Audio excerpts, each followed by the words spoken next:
With the announcement of Toys for Bob making a new Spyro game, I thought I'd go back and try their Crash Bandicoot sequel. Crash Bandicoot 4, it's about time, because all those other Crash games don't canonically exist anymore. But as soon as I started, I quickly came to the realization I had already tried and dropped the game before.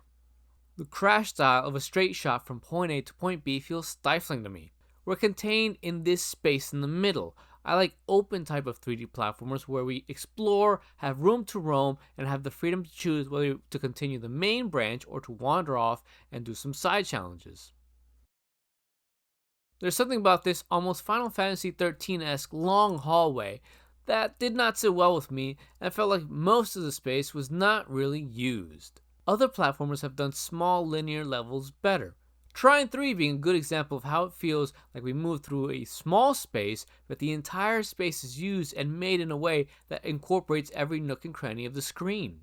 I think part of my disinterest also ties back to the fact that I didn't play the original Crash games growing up. We barely had games for the PS1. We grew up on demo discs and one of the Spyros, which just so happened to be You're the Dragon, so we got the most polished one.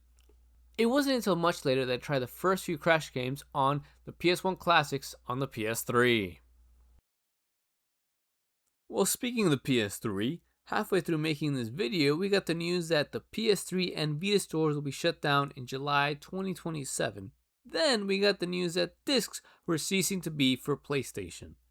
I find this tragic because there are games from the PS3 store that I still want, but I still have a backlog to get through. Plus, I can't just buy games on a whim. And now I have to think about downloading all the games I bought, or else they'll be gone into nothing.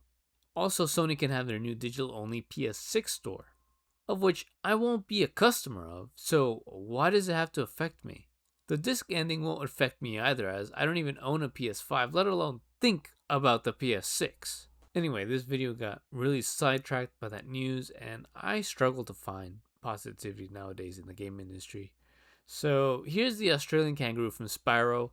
Let me know if my friend K9 sounds familiar to her, and check out her channel too. I mean, they say this world used to have magic coming out the wazoo. Flying ships, singing forests, wishing stones, you name it. But when the dragons left, it all just dried up. Is that why some of the portals don't work? Yeah, they're starting to fade out too, one by one. Well, I gotta get back home and do some damage control. Come visit anytime you like.